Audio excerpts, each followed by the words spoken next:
Buenas tardes. Bienvenidos al ciclo de actividades por videoconferencia que brinda el Colegio Público de Abogados de la Capital Federal. Hoy, como actividad organizada por el Café Jurídico, contamos con la doctora Ornella Foggia, que nos hablará de Derecho a recurrir, recursos en procesos de seguridad social. Les recomendamos que mantengan los micrófonos en silencio para evitar interferir en la locución de la expositora y de surgir alguna pregunta, la realicen vía chat. Ahora sí, le damos la palabra a la doctora. Bienvenida. Hola, buenas tardes para todos. Bueno, primero le quiero agradecer al colegio por habernos invitado y a Ángeles. Eh, la realidad es que cuando eh, empezamos a trabajar este tema me parece muy interesante porque más allá de que uno pueda instruirse, estudiar y el fondo del derecho, creo que los recursos son las herramientas que tenemos para movernos más cómodos y con mejores resultados. Así que creo que es importante tener presente que más allá de que creamos que algo no es justo, podamos articularlo con el recurso adecuado y en el tiempo oportuno. Para hacer una referencia, yo lo que voy a hacer es hablar de la teoría, porque los recursos, más allá de tenerlos en seguridad social, sirven para el ejercicio de la profesión entera. Entonces voy a ir dando ejemplos de cada recurso y un caso práctico de lo que nos toca a nosotros en el día a día. Bueno, primero nosotros tenemos derecho a impugnar cualquier resolución, como dijimos, que no sea, que pensemos que no es justa. Hay formas administrativas tras la vía judicial, que acá en los ejemplos que pongo en el PowerPoint son las intimaciones, por ejemplo, por carta documento. Eh, en reparación histórica, una cantidad de acuerdos no fueron pagados, o hoy en día tenemos la reparación histórica como una breve referencia, arrancó en agosto del 2016. Bueno, tenemos algún que otro caso hoy sin cobrar. eh, Mandamos una carta documento de intimación de pago. Ese sería un ejemplo de una impugnación vía administrativa. Otro ejemplo, los errores materiales. A veces ANSES se equivoca y hay un error en el cómputo, entonces ese error material se presenta como una nota administrativa, hoy es por atención virtual. Tienen que caratular siempre como 299 el código, y pedimos que se corrija vía administrativa algo que no hace falta que llegue a juicio. La realidad hoy, por todo el tema del COVID, es que los errores materiales no se están pudiendo iniciar como cualquier atención virtual o una nota para una demanda de reajuste, sino que están pidiendo que sea presencial. Así que esto, nada, en el ejercicio de la profesión, pero estos serían los medios de la vía administrativa. Lo que más usamos en seguridad social, ya para hacer referencia a la demanda, es el recurso, donde nosotros le pedimos al juez que corrija o revoque la resolución judicial que creemos que no es justa. Y yo acá eh, expuse creo que la definición de recurso que me gustó más, que es simple, que es una vía o un medio para obtener algo. Y en esto obtenemos mediante la aclaración, la integración, porque a veces falta algo en una sentencia, o hay una omisión, revocarla, anularla, y hacemos la justicia del caso. En la historia, solamente a modo de referencia, eh, teníamos el principio de la inapelabilidad. ¿Por qué? Porque era todo más una cuestión política que de técnica procesal. y hasta que llegó el modelo de imperio no había apelación. Bueno, con el derecho romano y el imperio empezó a jugar esta figura, con la diferencia de la actualidad que en ese momento solo se denunciaba el perjuicio, no había fundamentación. Hoy un recurso que no está fundamentado es declarado desierto y es como si nunca hubiera existido. Esa es una gran diferencia con la época romana. En cuanto a los requisitos procesales, primero el gravamen, que es el perjuicio, la motivación, que es la fundamentación, el plazo, que ahora vamos a ver cada uno de los recursos y hacemos una referencia al plazo de cada uno, y el objeto.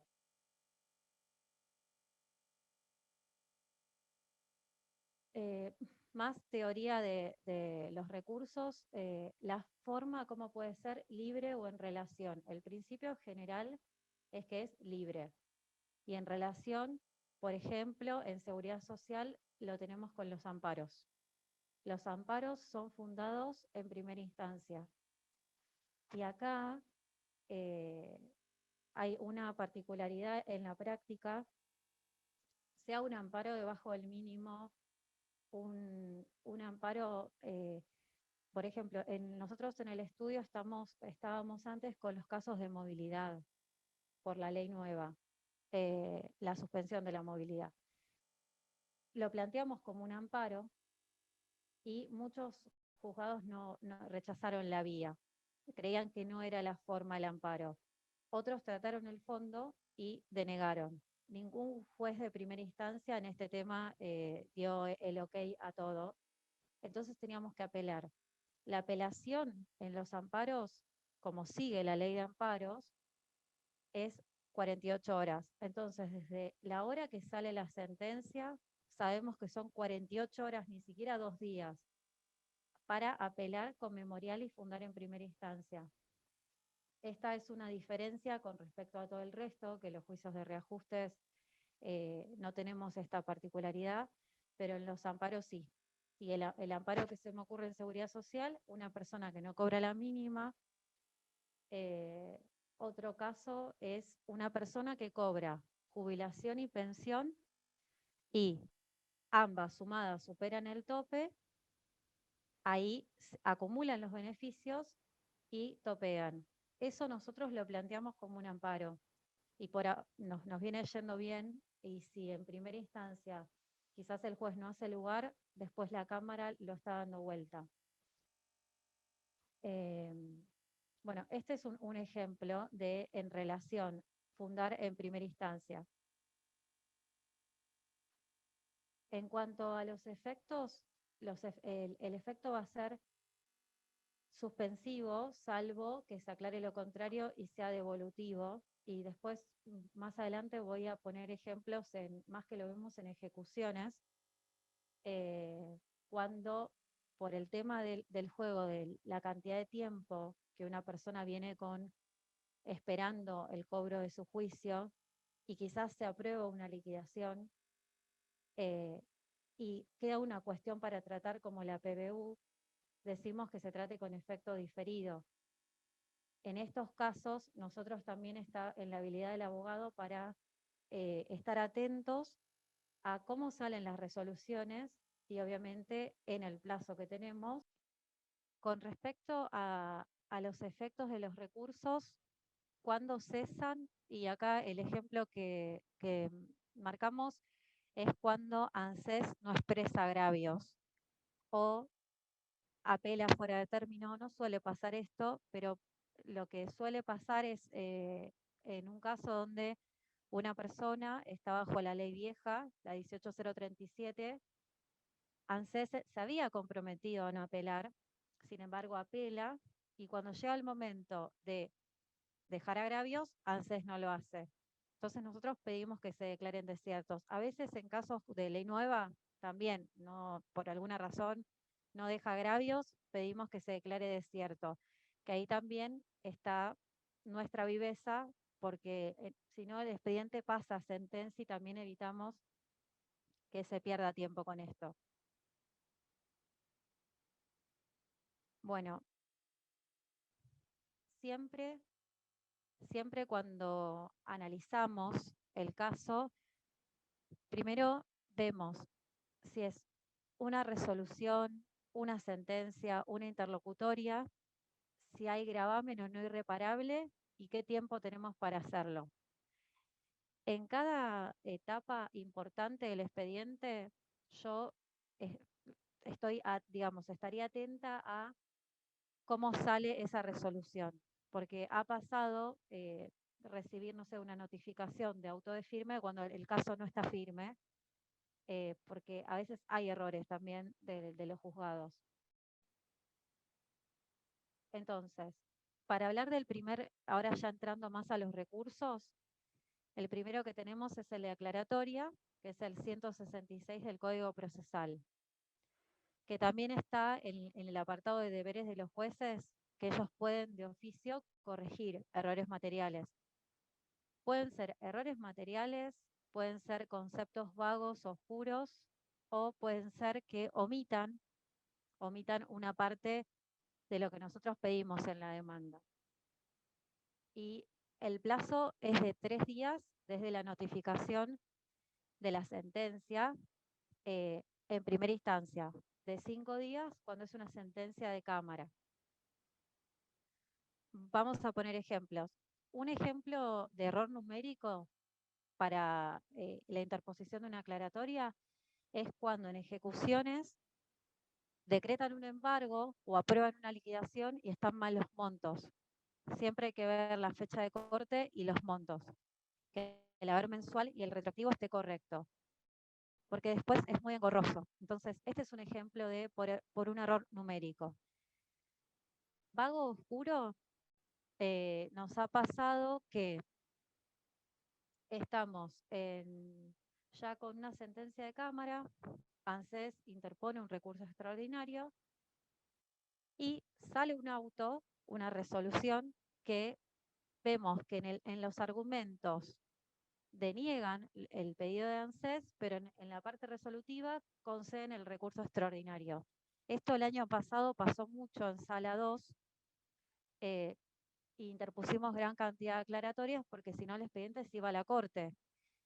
Aparte analizando vemos que el caso, por ejemplo, no tenía topes, no tenía renta vitalicia, no tenía nada especial para que se eleve a la Corte. Entonces, esto dio lugar a una aclaratoria contra una resolución de Cámara. Y después por omisión pasa mucho, en primera instancia, juzgados que a veces omitieron hablar del haber inicial, hablar de la movilidad, cuestiones que para tener una sentencia íntegra hacemos el análisis completo de todo y lo que no está se pide que se integre. También atentos a la rebeldía, porque puede ser que ANSES no se haya presentado en juicio, se declaró rebelde.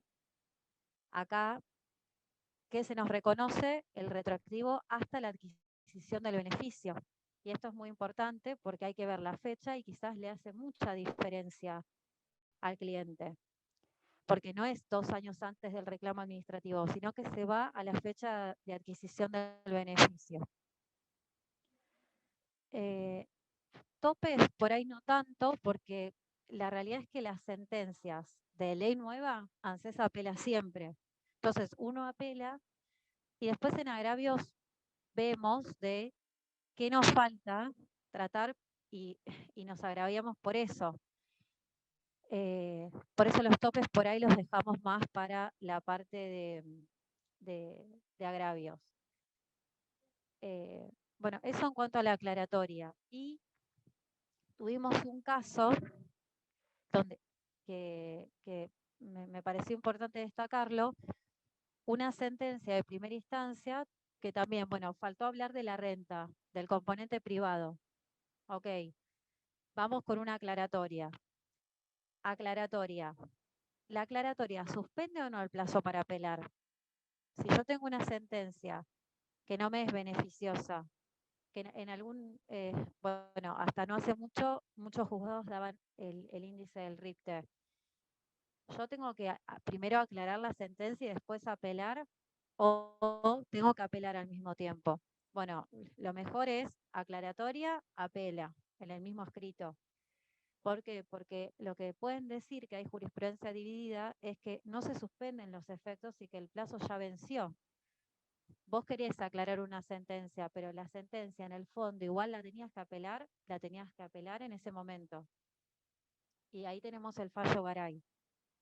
Eh, entonces, y ni siquiera en subsidio. Aclaratoria, apela. Aclaratoria porque me falta el índice, me falta la movilidad, me falta la renta, hay un error numérico, o hay algo que no está muy claro, a veces pasa con la renta.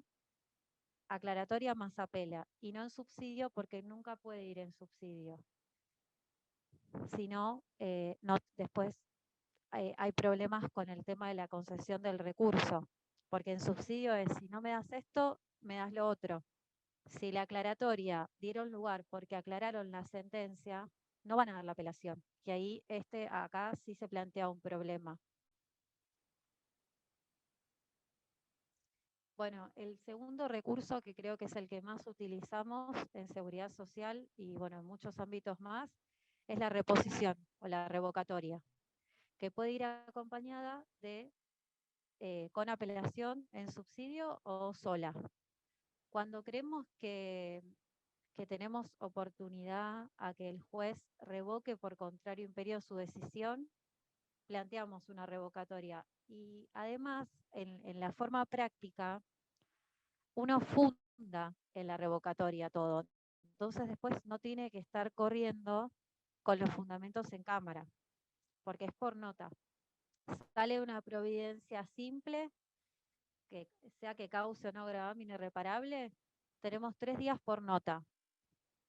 No tenemos otro tiempo, pero si fundamos en ese momento, después, si no dan lugar, no, el juez no revoca el auto, va a elevar a la Cámara y la Cámara va a tratar ya con los agravios. Por eso este escrito tiene que estar muy bien fundamentado. Con respecto a la fundamentación, tiene que ser una crítica concreta y razonada y no se puede copiar-pegar de... la demanda tiene que ser una, los agravios tienen que ser otros, y no se tienen que repetir cosas. A veces han pasado que declaran desierto porque es lo mismo, digamos.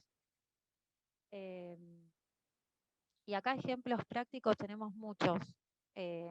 Uno de los que se me ocurren, a ver, en reparación histórica tuvimos bastantes movimientos. ¿Por qué? Porque primero que cuando apareció todo era algo raro, y segundo, tramitaba en un incidente digital, no había expediente en papel y era algo totalmente nuevo. Bueno, el criterio del juzgado 5, cuando estaba Moleiro, y bueno, hoy en día sigue igual, era rechazar justamente el acuerdo que el cliente se comprometía, que había decidido aceptar. No existía para Moleiro la autonomía de la voluntad. Simplemente no, la reparación histórica ella no la apoyaba porque eran quitas que hacían CES, un ofrecimiento con quita, entonces le rechazaba el acuerdo. Ante el rechazo del acuerdo había que apelar con memorial, había que fundar por qué no el cliente era válido esta aceptación. Se iba a la Cámara y después se declaraba incompetente y bueno, hasta que terminaba con un acuerdo aprobado. ¿Qué pasó en un caso? Se apeló como con la firma del letrado, firma digital. No estaba la firma de la persona. Y por reparación histórica, la jueza creía que la firma de la persona tenía que estar porque era la autonomía de voluntad de la persona. Entonces nos rechazó el acuerdo. Acá revocatoria, obviamente con apelación en subsidio, diciendo que me habilitaba a mí el poder, porque yo tenía poder sobre la persona para actuar en todos sus incidentes. Y la reparación histórica era un incidente. La firma, que encima era algo formal, no podía ser que por eso a mí me rechacen el recurso. Bueno, acá revocatoria con apelo al subsidio terminó resolviendo la Cámara y terminó bien. Otro caso, una apelación, por ejemplo, en Sala 1, que se dejó en Sala 2 por error. Bueno, Sala 1 decía, eso es un error inexcusable. Y nosotros decíamos, no. A ver, la apelación se dejó en un tribunal, le pusieron el cargo, y no en el mismo, vamos a seguir con este criterio, porque ¿cuál es el perjuicio que tiene el cliente si tiene una sentencia que daba RIPTE? Quizás no reajustaba. Entonces, en estas cuestiones, por ahí en seguridad social, más que nada revocatorias, en la parte de conocimiento tenemos con problemas en una concesión de recursos. Y aparte porque la revocatoria no, mucha doctrina también dice que no podría interponerse una revocatoria contra la Cámara o un alto tribunal. Ya ahí tenemos que ir con otro recurso. Así que en este caso, la revocatoria o también en ejecuciones, el juzgado 2, Strasser, observa una liquidación, uno apela, eh, ay, perdón, uno interpone una revocatoria con apelo en subsidio y la apelación, de hecho, también es denegada y hay que ir en queja, que ese es otro recurso que vamos a ver más adelante. Pero acá se juega también con la revocatoria porque es como el primer recurso con el que hay que ir. Ya sabemos que Strasser nos va a decir que no, que nos va a negar, pero es la forma que tenemos para hacerlo contra una providencia simple, que cause o no gravamen irreparable. A diferencia del recurso que viene, que es la apelación. La apelación está ligada a las providencias simples que causen gravamen irreparable, las sentencias interlocutorias y las definitivas. En este caso, el plazo, 5 días, cualquier sentencia. Y acá, en seguridad social, tenemos la primera apelación, que era lo que ya mencionaba. Apelamos y después nos agraviamos por los puntos que, por ahí algún punto que no se trató del todo. Y acá, mayormente, nos pasa con los topes. ¿Por qué? Porque a veces, o muchos de los criterios de los juzgados son diferirlos y no los declaran inconstitucional. Entonces, en los agravios tenemos que volver a levantar el punto para que los traten. Muchas veces en sala, como sala 1, tienen el criterio de diferir. Siguen difiriendo y ahí ya está en la decisión del abogado de insistir con algo que quizás sabemos que va a seguir así y después seguirlo en ejecución. Pero una sentencia íntegra sería una sentencia tratada. Por eso nos agraviamos mayormente por los topes.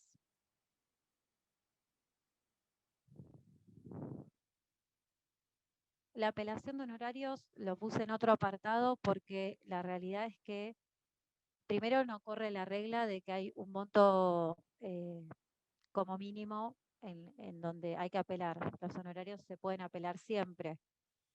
Y pasa en este caso en ejecuciones, en una sentencia de primera instancia regulan un porcentaje, pero a veces hasta que no está firme lo difieren también para la ejecución. Entonces, bueno, acá tenemos una diferencia.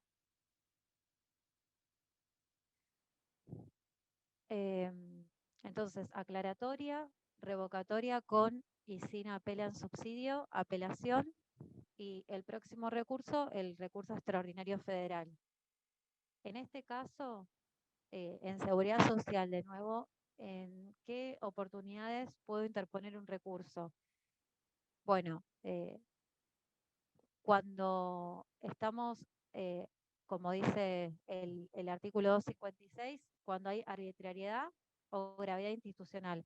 La gravedad institucional es muy difícil de demostrar porque es cuando afecta a una comunidad. Y hoy en día el criterio es muy restrictivo. Entonces vamos más a la arbitrariedad y a la cuestión federal. Nosotros cuando interponemos, primero el plazo es de 10 días desde la sentencia definitiva, que nos van a notificar por cédula, y van a requerir una serie de formalidades, que es la acordada de abril del 2007. Formalidades como la letra en un tamaño de 12, no tener más de 40 páginas, por carilla tienen que ser 16 reglones. Si uno de esos requisitos no está, pueden denegar el recurso extraordinario federal y hasta lo rechazan in limine. ¿Es una cuestión formal? Sí, pero es la que hoy está vigente. Tanto para interponer un recurso como para contestar un recurso ANSES, aplican todas estas formalidades. Que bueno, en la acordada está una a una las características. La realidad es que cuando uno va a interponer un recurso, hace un análisis de, primero, la gravedad.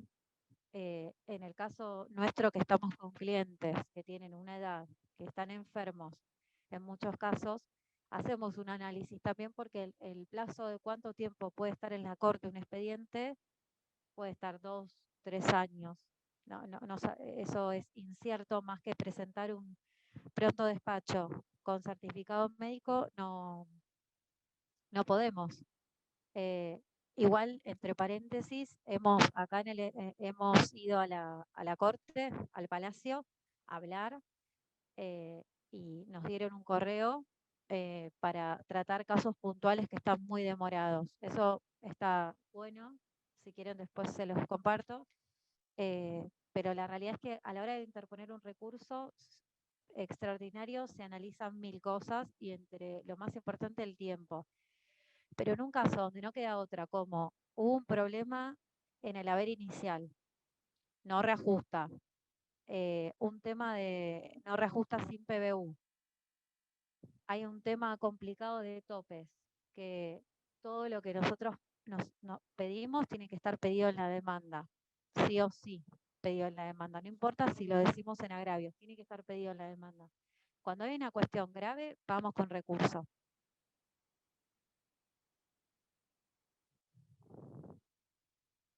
Vamos con recurso y ANSES, bueno, hace lo mismo, pasa que en el caso de ANSES contestamos y es rechazado in limine.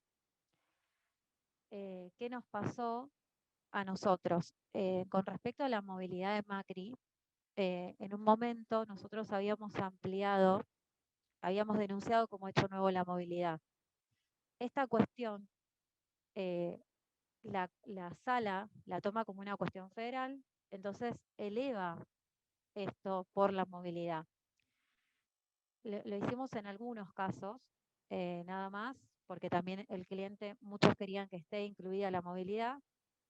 Y bueno, acá inevitablemente conceden el recurso y nosotros lo que hacemos es pedir la ejecución parcial, que en movilidad por ahora no tenemos un caso favorable.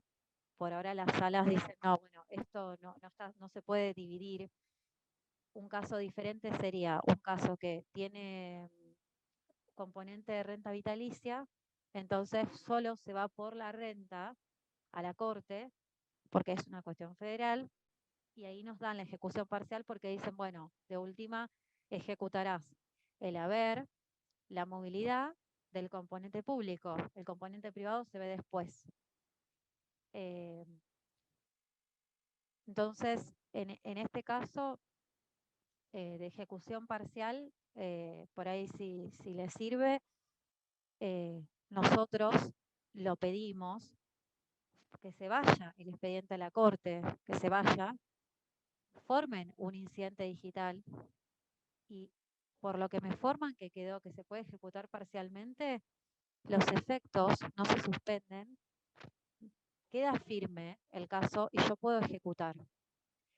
Si hacen prestar caución juratoria la firma del cliente en estos casos para darlo, pero se puede. Con respecto a la movilidad, hoy todavía no tenemos un caso así. Y después tenemos el recurso de queja, cuando puede ser queja en dos sentidos. Uno, cuando hay un recurso extraordinario, lo deniegan, tenemos que ir en queja. Por el fondo, un recurso de hecho. En este caso, como les decía, la movilidad, bueno, puede ser que sea la PBU, temas de fondo. Y también tienen una serie de requisitos. Primero que la queja, tenemos 5 días para interponerla y es por nota. A veces, bueno, en una sentencia nos notifican por cédula, pero siempre son 5 días. Y las formalidades, por ejemplo, no pueden tener más de 10 carillas, más de 10 hojas.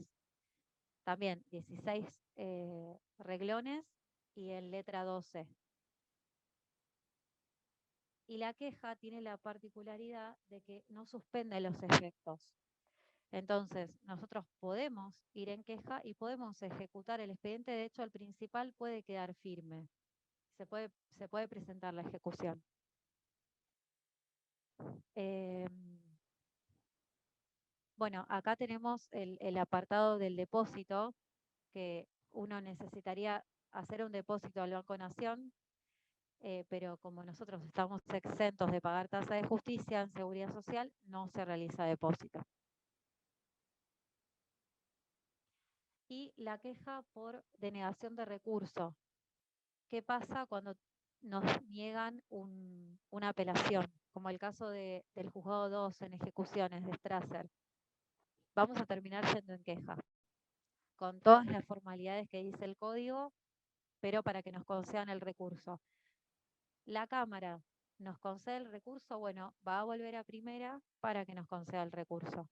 Y este es el juego de la queja por recurso denegado.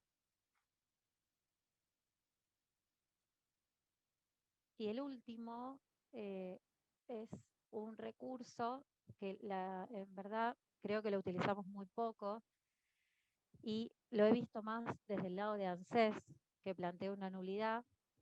El plazo es de 5 días desde que lo conocemos, y cuál es la consecuencia, volver al estado anterior en donde estábamos.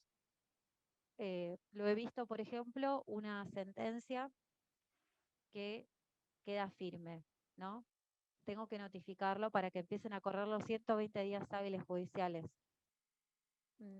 Después empieza a contar el plazo, promuevo la ejecución y ANSES ahí me dice, no me notificaste, entonces esto es nulo. Entonces volvemos a cero, a contar desde cero los 120. Siempre tenemos que estar muy atentos a que en este caso era un caso muy puntual, porque lo que suele pasar es el expediente ANSES apela siempre, se va a Cámara y de Cámara vuelve a primera instancia. Y esa notificación o la hace el juzgado o nos la hace hacer a nosotros. En este caso era un caso de ley vieja que ANSES no había apelado, había quedado firme en primera instancia y la sentencia decía que empezaba a contar el plazo para cumplir ANSES desde la notificación de la sentencia, y la sentencia estaba notificada a ANSES. Entonces era un caso medio dudoso, pero tuvimos que volver a cero con los plazos y volver a notificar. Pero bueno, esto es el único ejemplo que tengo de nulidad y más de parte de ANSES.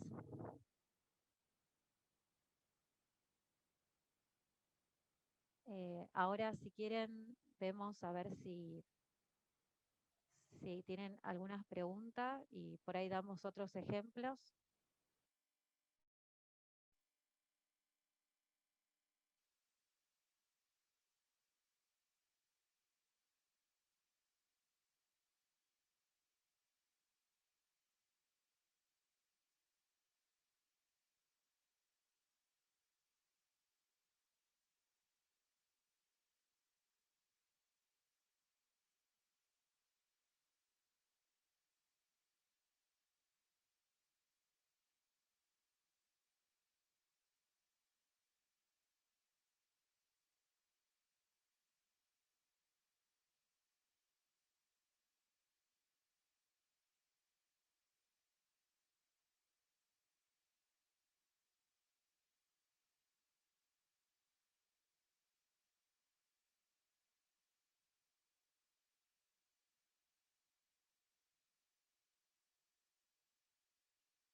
Un segundo, no puedo dejar de compartir pantalla.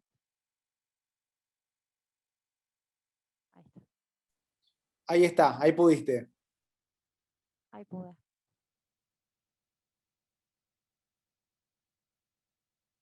Espero que se me haya escuchado, porque no... Si se escuchaba muy bajito, me puse el micrófono lo más cerca que pude.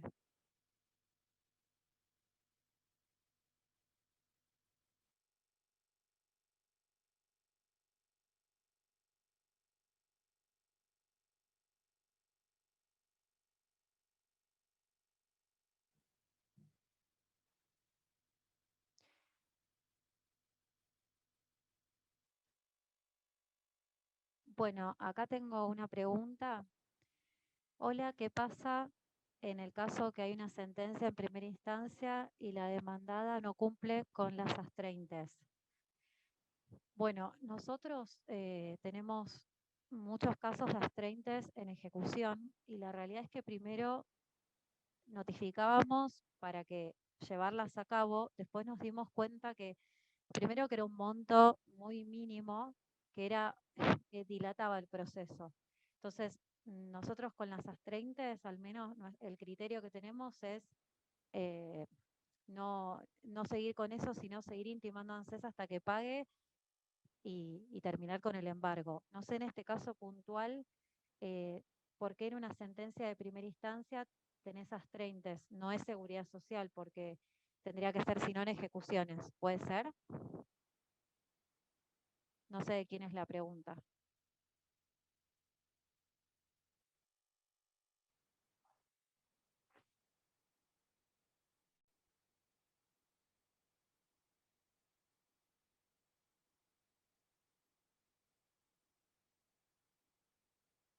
Ni siquiera en un amparo por mora eh, tenemos astreintes en primera.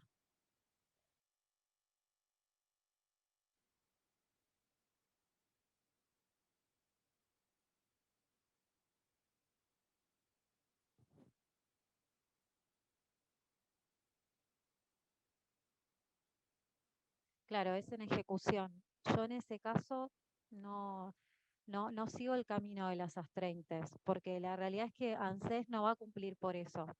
Sigo el circuito de la ejecución, porque es muy engorroso eh, notificarlas una a una, y más aparte por el monto, seguramente es bajísimo.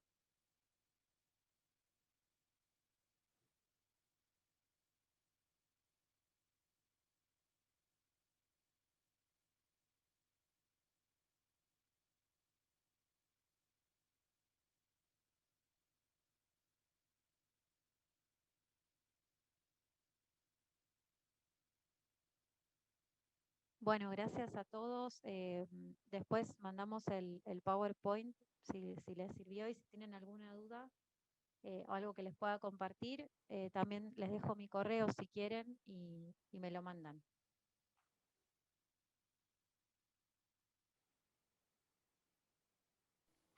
Muchas gracias, Ornella. Nos vemos el próximo martes con la próxima charla. Gracias por participar. No, de nada, a ustedes.